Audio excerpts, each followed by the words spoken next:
Hey everyone, the market is flooded with great mid-rangers, but very few of them are centered on social media content creation.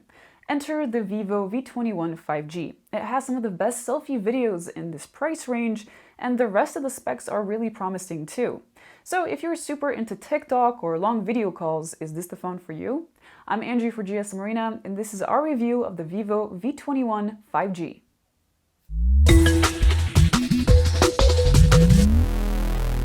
Despite its target niche, the Vivo V21 5G has the same square camera bump and serious design language as many other offerings from Vivo.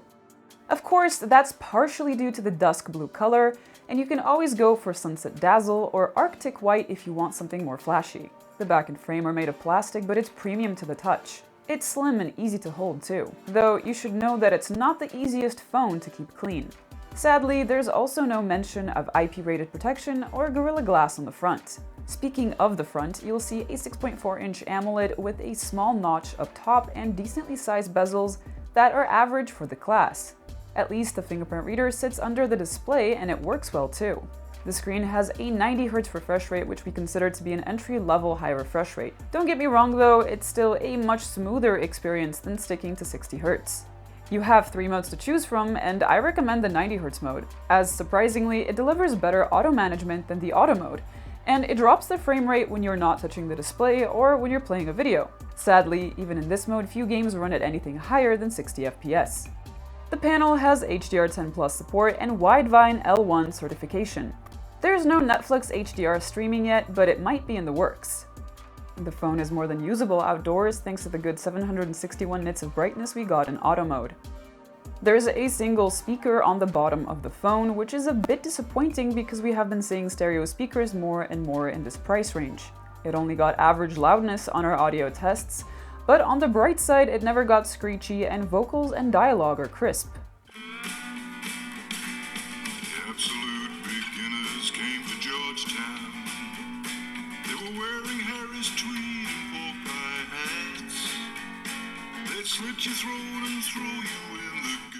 For today's standard, the 4000 mAh battery isn't super large, but it got an excellent 123 hours of endurance on our battery life tests. Charging is good too, and with the 33-watt fast charger, you'll get from 0 to 64% in half an hour, which is around the speed that was advertised. For a full charge, you'll need an hour and 5 minutes. The Vivo V21 5G runs Funtouch 11.1 on top of Android 11. It's one of the heavier skins out there at the moment, though we didn't notice any lagging. There is some bloat with all of the pre-installed apps, but you'll also find a lot of extra features to explore and customization options. Some of that customization is all about the visuals, with extensive theme support, a lot of always-on display options, and the lock screen poster feature. In the multi-turbo menu, you can also switch on the Art++ turbo option for faster app launching. The Ultra Game mode has its own settings menu, and one of the best features might be the option to turn off the display without needing to pause your game. The Game Center app acts primarily as a game store, and GameSpace is a launcher for all of the games you've downloaded. In short, there are a lot of gaming options here, which, while nice, might not be of much use to most of the potential buyers of this phone, considering the fact that the chipset isn't super powerful. It's the same MediaTek Dimensity 800U 5G chipset you'll find on the vanilla Vivo V21. Its focus is more on power efficiency than performance, and unsurprisingly, it's not the highest performer in this price range. That said, it'll do more than fine with most day-to-day tasks. I know I said that the 44-megapixel selfie camera is the highlight of this phone, but let's start with the cameras on the back. The V21 5G has a 64-megapixel main camera with OIS, an 8-megapixel ultra-wide camera, and a 2-megapixel macro cam. During the day, the main camera takes great photos with plenty of detail and little noise. Colors are vibrant but not overly so. However, the dynamic range could be wider and the sharpening can be heavy-handed on occasion. 2x zoom shots are cropped and upscaled, though quality is good for the most part. You could even zoom in as far as 5 times and get usable images. Beyond that, things get mushy. Ultra-wide snaps are decent. Colors are good, if more washed out than the main cam. The photos are not terribly sharp, but we've seen worse, so they're okay. Portraits were solid. Bokeh is natural and subject separation was excellent. You can even choose between different types of bokeh. Portraits were okay with non-human subjects, but it takes longer for it to detect what you're shooting. The 2-megapixel macro cam can get you usable shots if you're persistent enough, but it's hard considering the low resolution. At night, the main cam takes some very competent snaps. You'll see little noise and a lot of detail. With night mode, you'll have to wait around 3 seconds to capture a shot, but will be rewarded with sharper photos that have better shadows and more balanced highlights.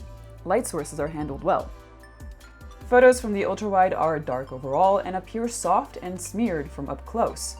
Night mode is available here too, but it's nowhere near as useful. It hardly improved anything in most sample shots we took.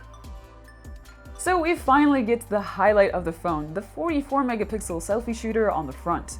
Confusingly, it produces 40-megapixel stills, but it comes complete with autofocus, 2 LEDs, and even OIS.